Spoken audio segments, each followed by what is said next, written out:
যে হয়ে গেল আমার মজার এবং ক্রিস্পি আলুর চপ। আমি আপনাদেরকে একটা দেখাচ্ছি এটা কতটা ক্রিস্পি হয়েছে। দেখুন, যা শব্দটা শুনেই তো বুঝতে পারছেন যেটা কতটা ক্রিস্পি হয়েছে। তো এইভাবে আপনারা আমার রেসিপিটা ফলো করে আপনারা এভাবে করে দেখবেন, আপনাদেরও ভালো লাগবে। আর এটা ছোট বড় সবাই খুব পছন্দ, তো এবং চেটেপুটে খাবে, এতই মজার। তো এভাবে আপনারা করবেন। আর রোজার মধ্যে এই আইটেমটা আপনাদের অনেক ভালো লাগবে, কারণ ভিতরে ডিম আছে, এটা মোটামুটি হেলদি আছে। তো এভাবে আপনারা করে দেখবেন, আপনাদেরও ভালো লাগবে। এই আর এরকম আরও রেসিপি পেতে হলে আপনারা আমার পাশে থাকবেন। তো আর আপনাদের যদি ভালো লাগে আপনারা আপনাদের ফ্রেন্ড সার্কেল এবং সবার মাঝে এটা শেয়ার করে দিবেন, যাতে সবাই দেখে এই আইটেমটা করতে পারে। তো আর যদি অন্য অন্য সময় যদি বিকালে নাস্তা হিসাবে আপনারা এটা খেতে পারেন। তো নাস্তা হিসাবে খেতে হলে আপনারা আপনাদের পছন্দ মতো সস দিয়ে খাবেন। তো তো যাই হোক, আবার আসবো, ততদিন আমার জন্য দোয়া করবেন। নতুন ভিডিও নিয়ে আবার আসবো। তো আল্লাহ হাফেজ, বাই, আসসালামু আলাইকুম। আলুর চপ বানানোর জন্য আমি এখানে 3টা ডিম সিদ্ধ করে নিয়েছি, আর 2টা বড় বড় সাইজের আলু সিদ্ধ করে নিয়েছি।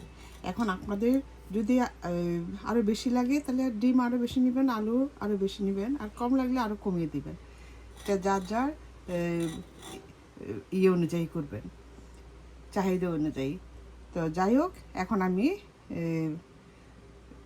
এটাকে চটকে নিয়েছি, আর ডিমটাকে এইভাবে আমি কেটে নিয়েছি। এখানে একটা ডিমে আমি 3টা পিস দিয়েছি। আর এটার জন্য লাগবে আমার এখানে পেঁয়াজ কুচি, কাঁচামরিচ কুচি, আর ধনেপাতা কুচি, আর দিব স্বাদ মতো লবণ, আর চিলি ফ্লেক্স। কারণ আমার কাছে একটু ঝাল ঝাল হলে ভালো লাগে, আপনারা চাইলে চিলি ফ্লেক্সটাও স্কিপ করতে পারেন।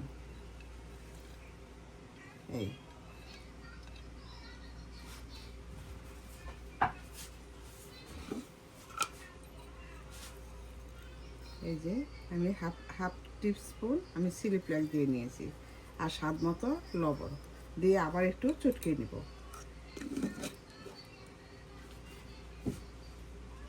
এই যে আলুটাও আমার চটকানো হয়ে গেছে, ঠিক আলুর ভর্তা যেভাবে করে সেরকম। একটা ডিম ভেঙে নিয়েছি, এটাকে আমি কাঁটা চামচ দিয়ে ভালোভাবে চটকে নেব, এইভাবে চটকে নেব। আর এখন নিয়েছি এখানে কিছু ময়দার মধ্যে আমি একটু লবণ আর একটু গুঁড়ামরিচ মিশিয়ে নিয়েছি। আর লাগবে আমার ব্রেড ক্রাম্ব। এই ব্রেড ক্রাম্বটা আমার ঘরের করা। তা আমি এই ব্রেড ক্রাম্বের সাথে আমি কিছু বাদাম গুঁড়া দিয়ে দিব, এটা স্পেশাল, দিলে খেতে ভালো লাগে। এই যে আমি কিছু বাদাম গুঁড়া দিয়ে দিচ্ছি, এটা আপনারা স্কিপ করতে পারেন, এটা আমার কাছে খেতে খুবই ভালো লাগে। তো এই যে দেখুন, আমি এই 2 টেবিল চামচ পরিমাণ বাদাম গুঁড়া দিয়ে দিলাম। যে এখন আমার চপটা বানানো, আমি কিছু আলুর এই ভর্তাটা নিয়ে নিয়েছি। এই যে এখন এখানে আমি এই একটু গর্ত করে আমি একটা আলু আর এই ডিম দিয়ে দিচ্ছি।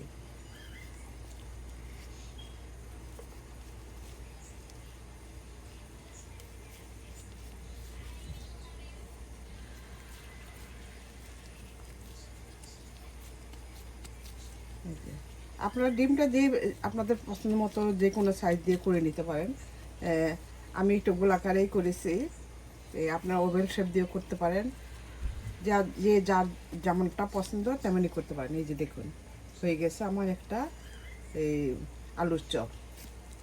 এই আলুর চপটা এইভাবে বানালে খেতে খুবই ভালো লাগে। এই কারণ আমার এই আলুর চপটা অনেকেই রিকোয়েস্ট করেছে যে আমি যেন আলুর চপটা আমার মতো করে যে আলুর চপ করি সেই আলুর চপটা যেন আমি আমার পেজে দিই। এই যে দিয়ে এখন আমি এটাকে এই যে দেখুন এখন এটাকে আমি এই যে ময়দার মধ্যে একটু গড়িয়ে নিব। ময়দার মধ্যে গড়িয়ে নিলে এটা মানে যে অনেক সময় আসে না যে খুলে যাওয়ার কোনো সম্ভাবনা থাকে না, এই জন্য মজার মধ্যে আমি গড়িয়ে নিয়ে আপনারা চাইলে দুইবারও করে নিতে পারেন। এভাবে ঝেঁকে তারপর এই যে ডিমের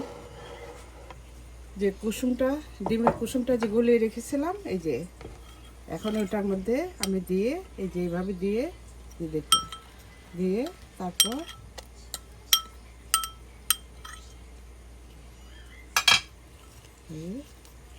করে আমি এখন ব্রেড ক্রামের মধ্যে গড়িয়ে নেব।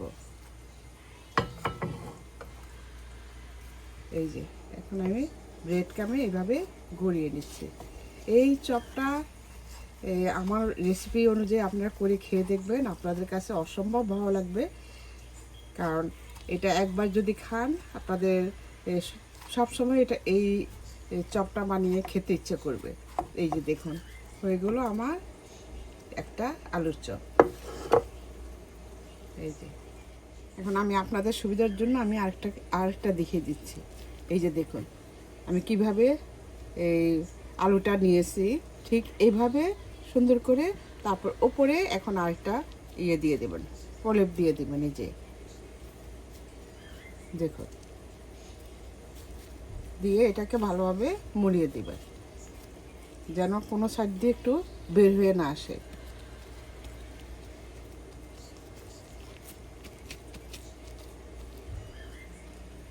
এই যে এখন আমি এটা ময়দার মধ্যে গড়িয়ে নিব। আমি এখন ময়দার মধ্যে গড়িয়ে এই যে দেখুন ময়দার মধ্যে এভাবে গড়িয়ে নিচ্ছি।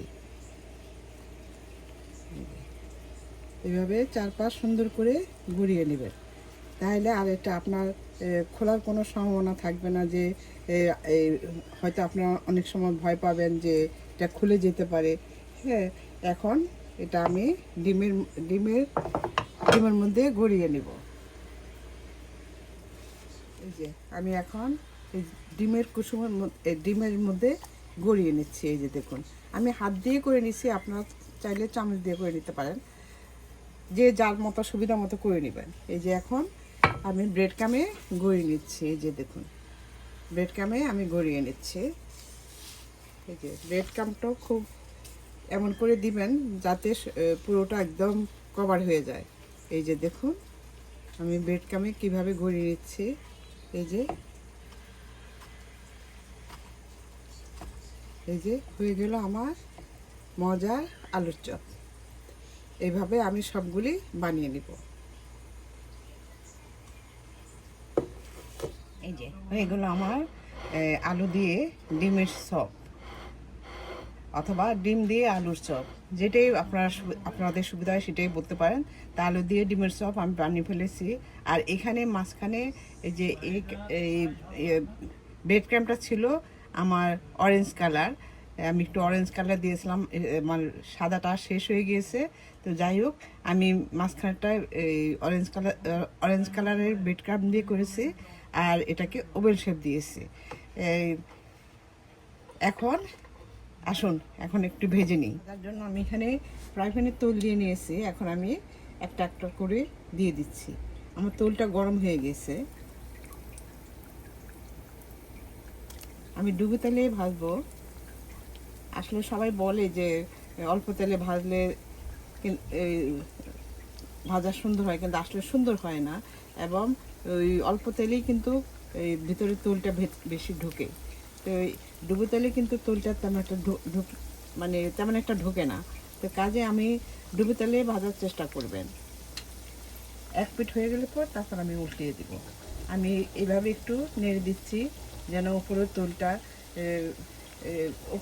তেলটা আসে এবং এটা উপর দিয়েও সুন্দর মতো হয়।